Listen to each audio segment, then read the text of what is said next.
So today I want to talk about collectivism, more precisely, as the title of the video goes, false premises of collectivism. And in the recent months there has been a lot of discussions on the political spectrum regarding identity politics. Are people allowed to identify through their race or color of their skin or their nationality, ethnicity, or their language, or their culture? And there are people saying that identity politics are really bad, like Jordan Peterson. And then you have people on the alt-right saying that, okay, there's nothing wrong by being white or wanting to have an ethno-state or a system that is built based on our ethnicity or etc. And I don't want to really that much inspect the morality of the question. Is it bad or is it good? Is it immoral? Is it moral? I'm not really interested in that. I want to kind of look into the group dynamics of collectivist groups, which is my biggest problem with collectivism.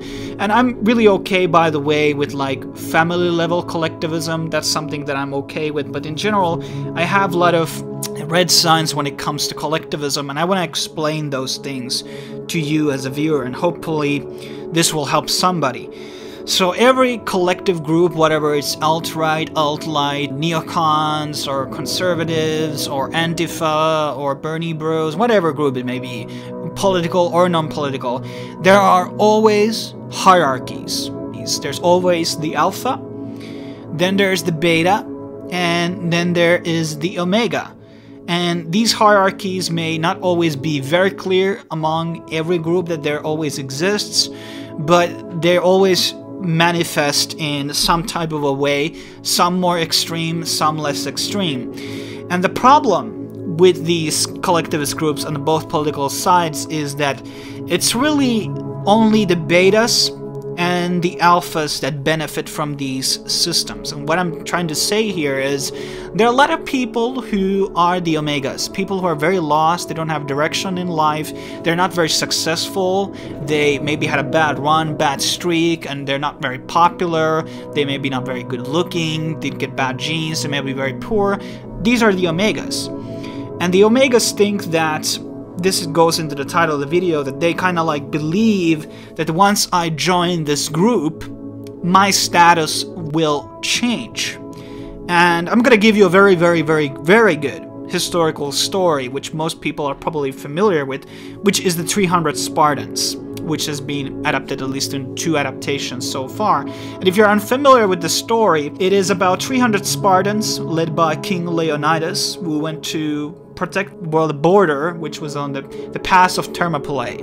And they were protecting their nation, Sparta, from the Persians. And the Persians had a really hard time making through the pass, and the 300 Spartans were like dumpstering the Persians. However, there was a traitor among the Spartans known as Ephialtes of Trachis. And this man, as is portrayed in the 300 movie, the latest one, as this sort of a deformed man, and that's not really the real historical depiction to my understanding, and he was the omega in the Spartan movement, and he wanted to fight with the 300 Spartans, he wanted to serve his country, he wanted to be one of the team, but because of his standing in the hierarchy, the Leonidas said, no, you're not fit. You're not fit to, you know, fight with us. You're not one of the elite, okay? You're not an alpha. You're not a beta. You're nothing. You're an omega.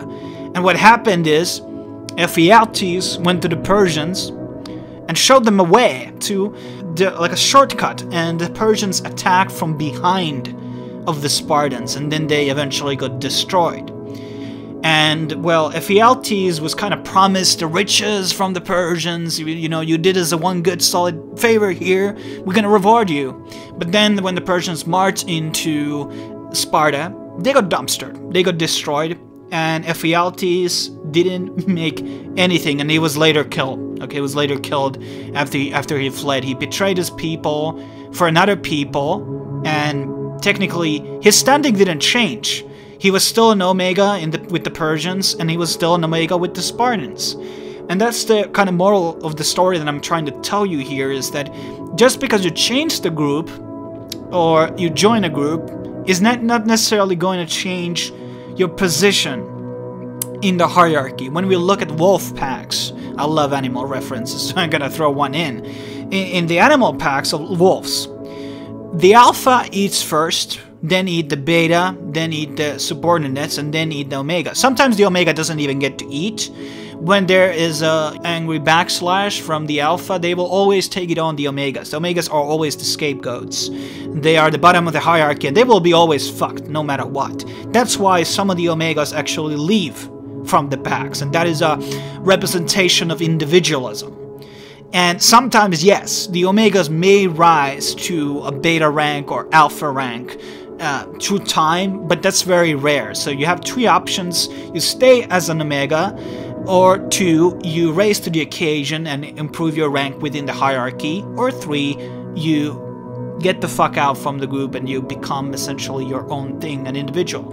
And I would argue that maybe being a soul hunter may be more beneficial for the wolf than being an omega, but also there are some, you know, displays that if there's no omegas on the group, they will actually start to deteriorate.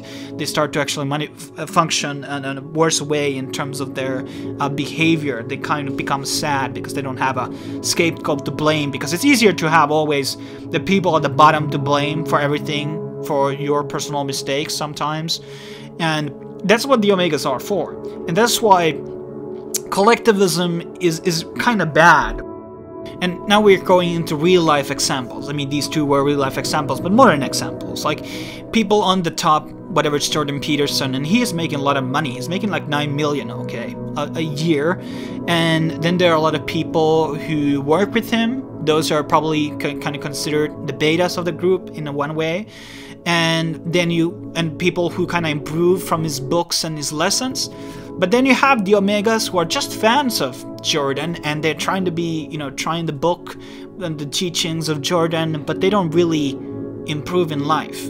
Okay, they're still the omega, they're still the bottom of the food chain. The women are not interested in you. You don't have the good job, you don't have the good looks, you don't have the good physique, you lack all of these things, intellectual, being funny or something like that. And the problem is that the question that I'm opposing here is it better to be your own thing alone, a lone wolf, an omega, being apart from the group, or is it better to be all the time and sit in the stone of being in the bottom of the hierarchy? Because even on the alt-right movements, you know, and you look at all of these intellectual movements, by the way, the top people, your Stefan Molyneux and your Jordan Petersons and David Rubins and pretty much anyone, they're making their own books. They are getting the money, they are getting the girls, they are getting the fame, the money, the subscribers, everything like that. That goes to the top. It's not like they say, well, because we're a part of this group, I'm gonna distribute these winnings to you guys. It doesn't work like that. So the problem, what I'm trying to convey through this video is that there are no rewards for the omegas on the hierarchy. Sometimes there's not even any rewards for the betas. They're just there to follow the alpha to the ends of the fucking world, but the alphas are usually the ones that are only going to be benefiting on these hierarchy systems. It's the same thing in government.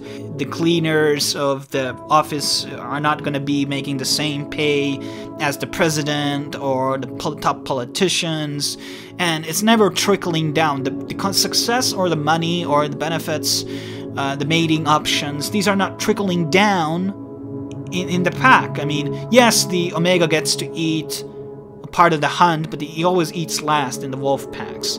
So I think many people in these movements should question their position. Am I in good position in this group? Am I getting benefits? That's the thing you should always question. Is there a real benefit from me being in this group? Okay, you have to really think about it in an individual level. Am I getting mental satisfaction from being in this thing? Am I getting an exercise? Am I getting women or men? What are the benefits that I am personally getting from being part of the group? Is it a good deal for me, helping them and contributing my time, my resources, my money to this group? Some people donate a lot of money to political movements and people who never came to be anything. You know, a lot of people gave money to Bernie, for example. What did he do with that fucking money? He bought himself a third fucking house. Another vacation house. And then you have to think those poor people who donated to him, Did they stand in benefit for participating on the Bernie's movement? And this, by the way, applies to Trump or Hillary or any type of a political leader anywhere around the world. You have to really question is that if I would have invested that money myself into myself, stocks or crypto or, I don't know, your own well-being, buying medicine, would this have been a better outcome for you? Because while collectivist groups are really cool, it's cool being part of something and finding a sense of belonging, you have to always think, you always have to remember hierarchies always exist. Always exist. And there's always the people at the bottom, the omegas, who always will get fucked. Or it will not get the equal treatment as the betas or the alphas. And that's something that never gets discussed on any of these political movements. And it's very hard to sometimes assess, are you omega or not? But you should think about, okay, do I have any command over other people? Do I have any financial gains and emotional gains, or, you know, any type of benefit you can think of, mental or physical? And hopefully this video was insightful criticism of collectivism. Not all types of collectivism is bad. There are a lot of these, you know, false promises, you know, in store for you by joining certain groups. They might not lead you anywhere. Sometimes there might be beneficials from sticking out for a long time, but it is, you know, hierarchy is a hierarchy still. But I'm not gonna make this video any longer. If you enjoyed this video or want to discuss with me, you can leave a comment below or contact me on Twitter or whatever. And hopefully it was an enjoyable video, and I will see you guys next time. Cheers.